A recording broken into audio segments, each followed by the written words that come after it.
नमस्कार, आप देख रहे हैं लाइव न्यूज नेटवर्क और मैं हूं आपके साथ छवि।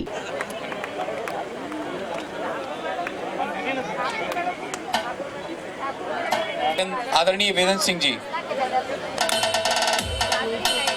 लेकिन इतना क्लियर नहीं दिख रहा, काला काला दिख रहा है।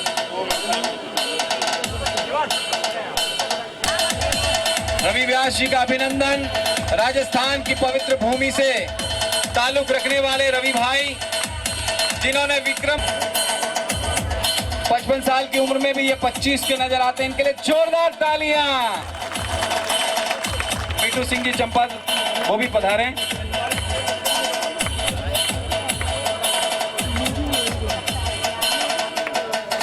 मीठू सिंह जी भाई साहब सम्मान के इसी क्रम में सम्मिलित हों। जीवन सिंह और उनकी टीम के द्वारा किया गया है, तो उन्हें तालियों से हमें सम्मानित करना चाहिए।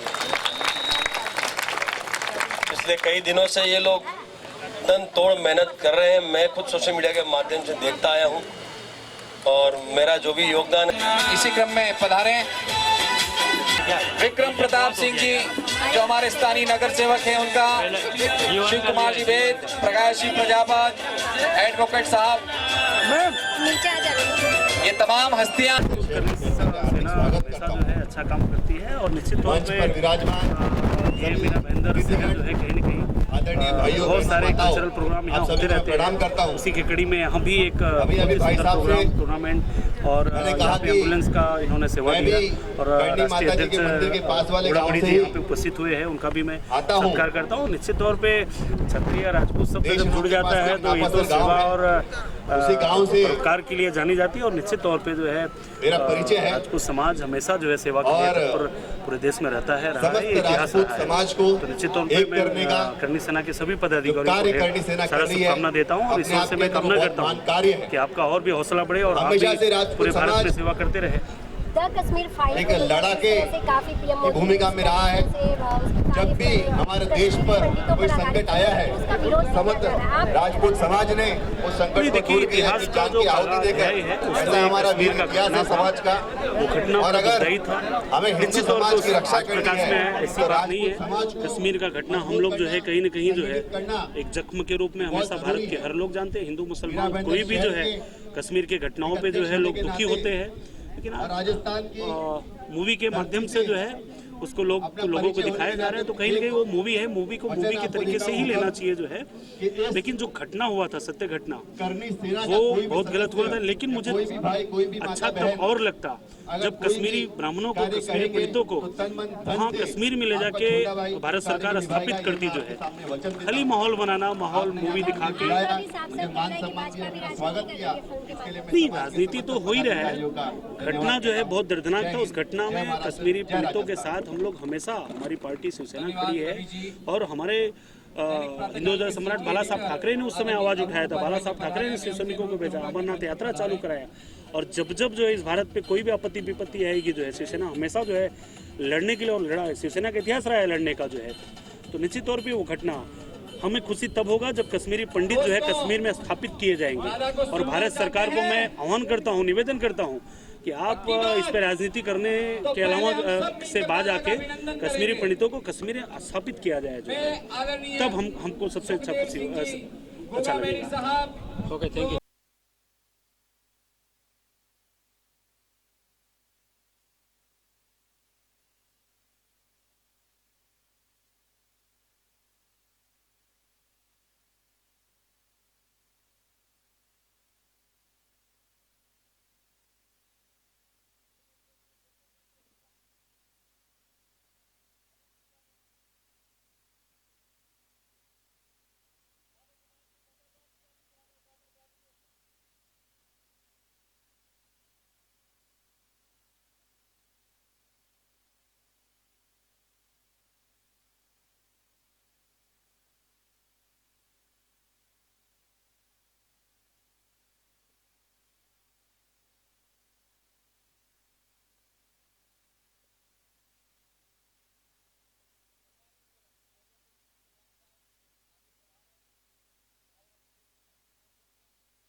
छत्रपति शिवाजी महाराज की।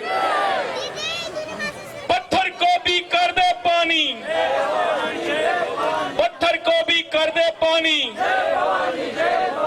मैं बंबई पूरी टीम को, बंबई टीम के जितने भी करनी सैनिक भाई हैं और उनके साथ जो उनके भाई किसी भी समाज से जो जुड़े हुए हैं, उन सबको धन्यवाद देना चाहता हूं कि आपने एक इतने कम समय के अंदर इतना शानदार जोरदार क्रिकेट मैच आपने करवाया।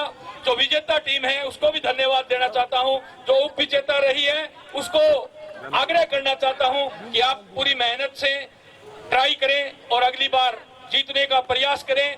इसके साथ साथ मैं यहाँ बंबई में जो महाराष्ट्र टीम है उसको भी धन्यवाद देना चाहता हूं कि एक एम्बुलेंस नागपुर में पहले भी करनी सैनिकों द्वारा दे दी गई है और ये दूसरी एम्बुलेंस आज बंबई के अंदर दी गई है। तो मैं आपके माध्यम से पूरी टीम से आग्रह करना चाहता हूं, करनी सेना का राष्ट्रीय अध्यक्ष होने के नाते, कि ये एम्बुलेंस खाली राजपूतों के लिए नहीं है। जितने भी बाहर के जो यहाँ भाई हैं, चाहे वो राजस्थान के हो, चाहे उत्तर प्रदेश के हो, चाहे गुजरात के हो, हर व्यक्ति के काम आएगी। ये हर व्यक्ति के लिए ये एम्बुलेंस की सुविधा रहेगी। मेरे नौजवान साथियों, आज भाषण करने का समय नहीं है क्योंकि टाइम भी 6 बजे तक का था। अब रात को देख लो टाइम जो हो रहा है वो आप सबके सामने है। तो मैं ज्यादा समय नहीं लेकर के यही कहूंगा कि एक रहो, नेक रहो, बड़े से बड़ी ताकत आपके सामने झुकेगी। हाँ, अभी जो एक पिक्चर कश्मीर द फाइल्स बनी है, मैं उस पे भी थोड़ा प्रकाश डालना चाहता हूं कि ये पिक्चर बनाने की नौबत क्यों आई। क्या वहां कश्मीर के अंदर क्षत्रिय नहीं थे? जब ब्राह्मणों की हत्या हो रही थी उस समय कश्मीर में क्षत्रिय नहीं थे।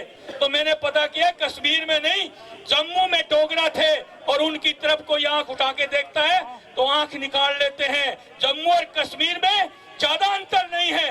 तो पहले जब राजस्थानी बाहर कारोबार करते थे, फैक्ट्री डालते थे, तो कोई भी गांव बसाते थे, तो वहां मेरे नौजवान साथियों, जिस गांव के अंदर क्षत्रिय नहीं होता था तो वहां एक क्षत्रिय को बसाने का काम किया जाता था। और जहां क्षत्रिय कोई भी गांव बसाता था तो वहां बढ़ई सुथार जो खाती होते हैं वो खाती नहीं होता तो उसको बसाते थे। ब्राह्मण नहीं होता था तो उसको ला करके बसाते थे। तो मैं आप लोगों के माध्यम से आग्रह करना चाहता हूं कि ऐसी पिक्चर बनाने की हिंदुस्तान के अंदर दोबारा जरूरत ना पड़े, क्योंकि सब संगठित रहोगे तो जरूरत नहीं पड़ेगी। अगर समाजों में बंटे रहोगे, आप जाट हो, आप मेघवाल हो, ये राजपूत है, ये कुम्हार है, ये सुतार है, ये छिंपा है, ये बढ़ई है, मेरे नौजवान साथियों, संगठित रहोगे तो ऐसी पिक्चर बनाने की जरूरत नहीं पड़ेगी। और जो भी ये पिक्चर बनी है, जैसी भी बनी है, क्योंकि मैं इस गहराई में नहीं मुंबई के हर किसी के लिए इस सेवा को आज आपने शुरुआत की। ये जो शोषित पीड़ित गरीब लोग हैं वो किसी भी समाज के हो, उन सब के लिए ये एम्बुलेंस की व्यवस्था निःशुल्क रहेगी। और बात करें जीवन जी, जिस तरह से मुंबई अध्यक्ष के रूप में यहाँ काम करे, किस तरह उनके कार्यों को देख रहे और आपका किस तरह से सपोर्ट है कि कर्मी सेना जितनी मजबूती के साथ आज मुंबई में नजर आ रही है, एक के बाद एक कार्यक्रम, और जिस तरह से अभी मुंबई की सड़कों पर भी एम्बुलेंस दौड़ने वाली है। ये एम्बुलेंस तो दौड़ ही रही है, इसके साथ साथ एक राजपूत सभा भवन के नाम से बनाएंगे, वो भी जो राजस्थान के कोई भी कास्ट के भाई होंगे वो सब के लिए रहेगा। जो बाहर से यहाँ रोजगार के लिए आते हैं या इलाज के लिए आते हैं, उनकी रुकने की जगह के लिए वो भी सब के लिए रहेगा। महाराष्ट्र में महाराष्ट्र टीम सब जिलों में टीम बन चुकी है, बढ़िया काम हो रहा है। यहाँ ये माया नगरी है बम्बई, इसमें भी बढ़िया काम हो रहा है और जल्द ही हम और बड़ी कार्यकारिणी यहाँ बनाने जा रहे हैं, वो भी आपके सामने होगी। यहाँ माया नगरी होने के बावजूद किसी को चाय पीने तक का समय नहीं होता और आप देखते हो हजारों लोग यहाँ, हजारों युवा यहाँ फिल्म इंडस्ट्री के लोग या राजनीतिक पार्टियों के लोग, आम कार्यकर्ता सब हजारों की तादाद में यहाँ करनी सेना से जुड़े हुए हैं। और जब भी जरूरत पड़ती है वो लोग सड़कों पर उतरने के लिए तैयार है। कोई भी आंदोलन हो या फिर कोई प्रोग्राम हो, उसमें हजारों की तादाद में यहाँ लोग रहते हैं। और सबसे बड़ी बात यह है कि यहाँ हमारी माताएं बहनें हैं, उनका भी सहयोग पूर्ण रूप से कंधे से कंधा मिला करके बराबर रहता है। सर, कुछ महीने बाद इलेक्शन होने वाला है मुंबई में, क्या करनी सेना मैदान में उतरेगी सर? अभी हमने ये डिसीजन किया है इन राजनीतिक पार्टियों को देखते हुए कि करनी सेना को उतरना चाहिए। अभी हमारी राष्ट्रीय कोर कमेटी की जो टीम है उसका जल्दी ही हम डिसीजन लेंगे और देखेंगे कि किसी पार्टी के साथ समझौता करके उतरेंगे या अकेले उतरेंगे, वो आगे में आपको जल्द ही बता दिया जाएगा। कश्मीरी फाइल को लेकर आपने बोला, कुछ जवाब बोला, क्या कहना चाहते हो उसके बारे में? देखना चाहिए लोगों को, नहीं देखना चाहिए? नहीं, लोगों को देखना चाहिए, देख भी लिया। पर मैं ये कह रहा हूँ, लोग देख रहे हैं, लोगों के दिलों में दुख प्रकट हो रहा है, दबी हुई बात को दोबारा उजागर किया गया है। ये 1990 की बात है, उस समय केंद्र में सरकार बीजेपी की ही थी। मैं मानता हूँ इस बात को, वहाँ राष्ट्रपति शासन लगाना चाहिए था, राज्यपाल को भेजने में देरी रही, वहाँ जो आर्मी है उसको समय पर भेजते तो ये कांड वहाँ नहीं घटित होता। और इसके अलावा ये जो फिल्म व्यवसाय कर रही है, लोगों से मांग की जा रही है, ज़्यादा से ज़्यादा देख रहे हैं लोग, तो ज़्यादा से ज़्यादा लोगों तक ये मैसेज पहुंचाना, दिखाना तो निःशुल्क कर देनी चाहिए थी। पर चार्ज लेके भी देख रहे हो तो इसका 50% मैं तो कहता हूं जो वहां के कश्मीरी जो घर से बेघर हो गए उनको बसाने के लिए, उनको स्थापित करने के लिए 50% रकम ये जो फिल्म की कमाई है उसमें से वहाँ उनको खर्च करनी चाहिए। मतलब केजरीवाल जी, सीएम केजरीवाल जी जो बात को कह रहे हैं कि इसे यूट्यूब पे रिलीज करना चाहिए, इसके पैसे लोगों तक जाना चाहिए, मतलब आप केजरीवाल जी की बात से सहमत हैं, आप उनके साथ खड़े हैं? नहीं, मैं केजरीवाल जी की बात नहीं कर रहा, यूट्यूब की बात नहीं कर रहा। वो अपनी साइट पे डाल दो, कोई केजरीवाल जी की साइट पे डालोगे तभी तो केजरीवाल जी के खाते में पैसे जाएंगे। वो अपनी साइट पे डाल दो, निःशुल्क लोग देखें। आप ज़्यादा से ज़्यादा लोगों को दिखाना चाहते हो तो निःशुल्क दिखाओ ना। आप 400, 1000, 500 रुपए ले करके क्यों दिखा रहे हो? फिर ज़्यादा से ज़्यादा लोगों तक पहुंचानी है, आम नागरिक तक पहुंचानी है तो इसको निःशुल्क कर देना चाहिए। अब तो हजारों करोड़ कमा लिए। तो विपक्ष जिस तरह से बार बार कह रही है कि भाजपा जो है वो इस पे राजनीति करते हुए इस फिल्म को ज़्यादा बढ़ावा दे रही है, तो आपको क्या लगता है कि इस फिल्म पे सही में राजनीति की जा रही है? विपक्ष है कहाँ? विपक्ष है ही नहीं। विपक्ष होता तो अब तक तो भाजपा को घेर लेता। ये भाजपा के राज में ही कश्मीर के अंदर कांड हुआ है, केंद्र में सरकार ही भाजपा की थी, विपक्ष तो है ही नहीं भारत में। विपक्ष होता तो आज ये नौबत ही नहीं आती। करनी सेना घेराव करेगा भाजपा का? भाजपा का घेराव हम क्यों करेंगे? किस मांग को लेके करेंगे? हाँ, आरक्षण को लेके हमने किया था, वो हमने डंके की चोट पे लिया। तो कहीं जरूरत पड़ेगी, गाय को राष्ट्रमाता घोषित नहीं करेगी तो भाजपा को घेरेंगे। बगैर मतलब हम किसी को नहीं घेरते, चाहे वो भाजपा हो, चाहे कांग्रेस हो, चाहे कोई और पार्टी हो। जहाँ पार्टियां गलत काम करती है वहाँ हम उस पार्टी की मुर्दाबाद जाके बोलते हैं, जो अच्छा काम करती है उस पार्टी की हम जिंदाबाद बोलते हैं। तो कौन सी पार्टी की जिंदाबाद बोल रही है अभी करनी सेना? अभी जो अच्छा करेगी उसके लिए जिंदाबाद बोल देंगे। किसका काम? अभी भाजपा जिस तरह से काम कर रही है, कह रही भाजपा जो अभी तक नहीं हुआ भाजपा करे, तो भाजपा के कार्यों को लगता है देखकर आप जिंदाबाद बोलेंगे? देखो, भाजपा ने अच्छा काम किया, मंदिर बनाया, हमने जिंदाबाद बोली। भाजपा ने धारा 370 हटाई, हमने जिंदाबाद बोली। भाजपा गाय को राष्ट्रमाता घोषित नहीं कर रही, हम मुर्दाबाद बोल रहे हैं। जहां बढ़िया काम करेंगे वहां जिंदाबाद हमेशा जारी रहेगी करनी सेना की। और जहां दबे कुचले समाज को कुचलने का काम होगा, जहां बहन बेटी को कुचलने का काम होगा, कोई भी सरकार हो तो वहां हम उसकी मदद में जाकर के खड़े होंगे और उस सरकार को मुर्दाबाद। सर, करनी सेना ने क्या लेटर उटर दिया है सरकार को कि ये गांव माता को करने के लिए? सर, हमेशा देते रहते हैं, समय समय पर हर साल प्रोग्राम होता है। ज्ञापन हमने जिला हेडक्वार्टरों तक दे दिए। स्टेटों से तो 22 स्टेट से तो दिए ही दिए हैं, हमने जिला हेडक्वार्टरों से भी ज्ञापन दिए हैं कि गाय को राष्ट्रमाता घोषित करें। राजस्थान में टैक्स फ्री हुई है, महाराष्ट्र में शिवसेना ने टैक्स फ्री नहीं किया है, उसके बारे में क्या कहें? नहीं, राजस्थान में भी अभी नहीं हुई है, राजस्थान में भी अभी टैक्स फ्री नहीं हुई है। ये पिक्चर, ये टैक्स फ्री, मैं ये कह रहा हूँ ना, टैक्स फ्री की जरूरत ही नहीं है, फ्री कर दो ना इस पिक्चर को। कमाई 2-3 हजार करोड़ होनी है, वो हो ली ना, अब फ्री कर दो, जनता को फ्री दिखाओ। अगर हकीकत ओरिजिनलिटी दिखाना चाहते हो तो, और व्यवसाय करना है तो टिकट थोड़ी और महंगी कर दो। देखिए, जिस तरह से करनी सेना की इमेज कि ये तो एक गुंडों की संस्था है, हमेशा हंगामा खड़े करते रहते हैं, उस छवि को लोगों के बारे में बताने के लिए कि करनी सेना सड़कों पे तो तब उतरती है जब हमारे समाज के साथ और जो लोगों के साथ कहीं अन्याय होता है तो सड़कों पे करनी सेना उतरने का काम करती है। लेकिन आज हमने ये एम्बुलेंस, आज दूसरी एम्बुलेंस, इससे पहले भी एक प्रदेश में गुजरात में हम लोग एम्बुलेंस दे चुके हैं और आज दूसरी एम्बुलेंस हम भेंट कर रहे हैं कि जो भी गरीब हो, जिसकी कहीं सुनवाई नहीं होती, जिसका इलाज के लिए उसकी कहीं दुर्घटना में मौत ना हो जाए, उस आदमी को बचाया जा सके, उसके लिए आज करनी सेना ने ये एम्बुलेंस अथॉरिटी को भेंट कर। कहाँ दौड़ेगी सर?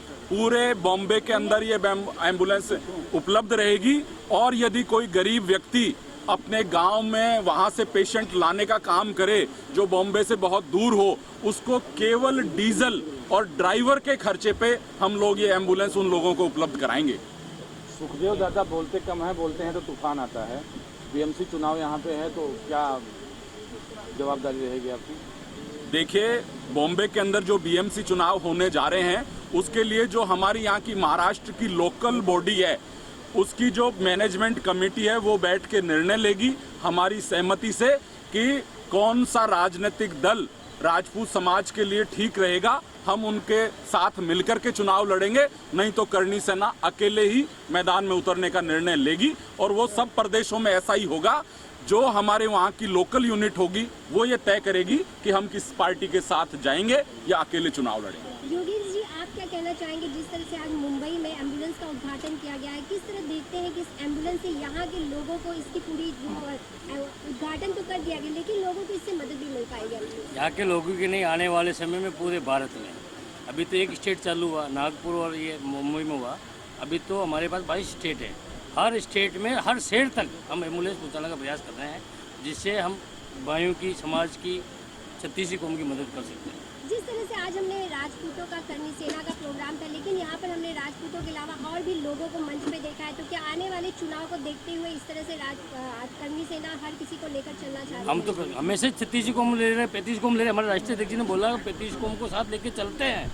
ये तो जाति में राजनीतिक पार्टियाँ बांटनी, समाज का तो हम नेतृत्व कर रहे हैं। समाज के लोगों को जो हमारी अनदेखी कर रहे हैं उनको दिखाने के लिए हम समाज को एकजुट करके दिखा रहे हैं। भाई काम तो राजपूत समाज तो आप सिद्धियों से देखते हैं कि राजाओं ने राज किए तो 36 कौम के लिए किए और अभी भी हम जो काम करें 36 कौम के लिए कर रहे हैं।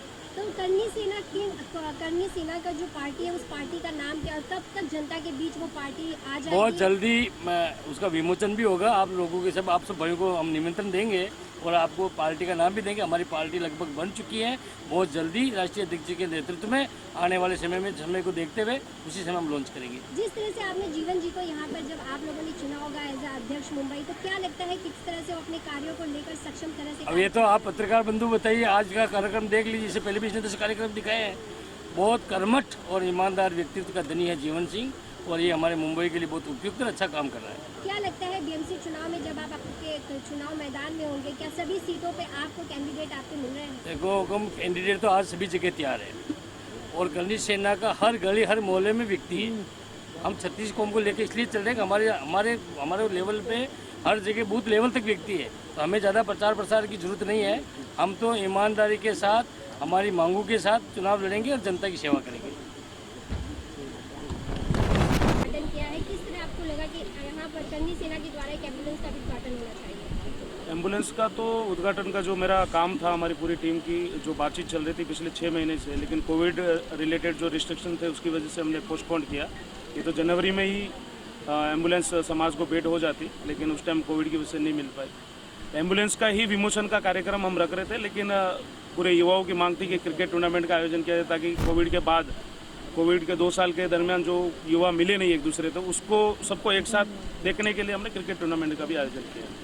जिस तरह से हम आपको देखते हैं कि आप अपने काम के साथ जिस तरह से वर्क कर रहे हैं और इस पूरे कार्यक्रम को भी आपने ऑर्गेनाइज किया, तो ये जोश और ये जज्बा कहाँ से आता है काम करने का? जोश और जज्बा तो जब समाज में अगर कहीं हम पीड़ा देखते हैं, जो आदमी तड़पता, जब हमको रात को 12 बजे 2 बजे कॉल आता है कि मेरे को ये तकलीफ हो गई और मुझे ये सुविधा नहीं मिल रही है, या फिर रात को कोई एक्सीडेंट हो गया या कोई किसी भी तरह से अगर प्रताड़ित होता है, तो हम जब को फ़ोन आता है हम ये भी बाद में दिमाग लगाते हैं कि यह अगर इसके साथ हो रहा है, अगर हमारे साथ हुआ तो क्या हो सकता है। इसलिए हमने ये तय किया, हमारी पूरी राजस्थान जो राजपूतों की जो कमेटी मुंबई में है, हमने ये सोचा कि जितने भी राजपूत मुंबई में हैं उन सबको करनी सेना में लिया जाए। दूसरा, हमने दादा से अनुमति लेके हमने एक भाईचारा कमेटी का भी निर्माण किया है ताकि दूसरे लोगों को ये लगता है कि करणी सेना सिर्फ राजपूतों की है। तो इसके लिए हमने भाईचारा कमेटी का निर्माण किया है ताकि अदर कास्ट को भी करणी सेना में हम जोड़ा जा सके, और हमने जोड़े भी है।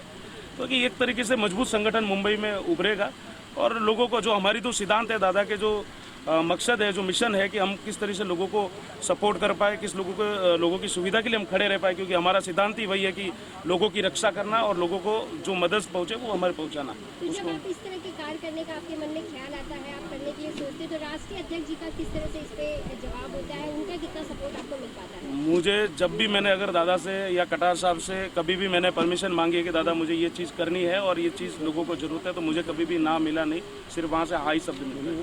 सर, आपने एक भवन का निर्माण करने के लिए बोला है मुंबई में, महाराष्ट्र में, तो क्या कहना चाहते हैं कि आप एक भवन का निर्माण कब तक होगा? वो तो हमने 3 महीने पहले ही हमने पेपर रेडी कर दिया कि हमको किस तरीके से इसको आगे करना है। हमारे जितने भी मुंबई में राजपूत संगठन है, जो यहाँ पे काफ़ी अध्यक्ष यहाँ मौजूद अभी भी है और थे, मैं उन सब से लगभग अभी काम मैंने मीटिंग भी की है और आगे भी मेरे सबसे मिलके जारी रहेगी, कि वो सब सीनियर लोग हैं। और हमारे राजपूतों के जो संगठन मुंबई में है वो 40 साल पुराने भी संगठन है। तो उनके साथ हम बैठ के ये बात करेंगे कि आप आगे रहिए, हम करणी सेना की जितनी पूरी टीम उनके साथ है, और ये सभी संगठन मिलकर इस राजपूत सभा भवन का निर्माण करेंगे। किस कोने से लोग यहाँ पर मौजूद हैं, किस जगह से लोग यहाँ पर आज मुंबई के सभी कोनों से लोग, हमारे कार्यकर्ता यहाँ उपस्थित है। वैसे नासिक से हैं, पूना से हैं, औरंगाबाद से हैं, सभी जगह से हमारे पदाधिकारी और कार्यकर्ता समाज में उपस्थित हैं। एक सवाल और जी, नॉर्मल एम्बुलेंस नहीं करके आपने कार्डियो एम्बुलेंस दिया है, इसके पीछे का मकसद क्या है और क्या डॉक्टर की उपलब्धता है आपके लिए? इसके पीछे का मकसद लगभग सब लोग जानते हैं कि जब कोविड का मामला चल रहा था तो सबको वेंटिलेटर की जरूरत थी और ऑक्सीजन नहीं मिल रही थी, और अगर पेशेंट को इस हॉस्पिटल से इस हॉस्पिटल लेके जाना है तो अगर कार्डियक एम्बुलेंस नहीं है तो वो पेशेंट की डेथ हो जाती थी। तो हमने वो सुविधा इसमें इम्प्लीमेंट की, उसका 5 लाख रुपए एडवांस खर्चा किया, और हमने कार्डियक सिस्टम पूरा बिठाया ताकि पेशेंट को इमरजेंसी में अगर कहीं लेके जाना पड़े तो उसको तकलीफ नहीं हो और उसको इमरजेंसी पेशेंट को हम कहीं पे भी ड्रॉप कर सकें।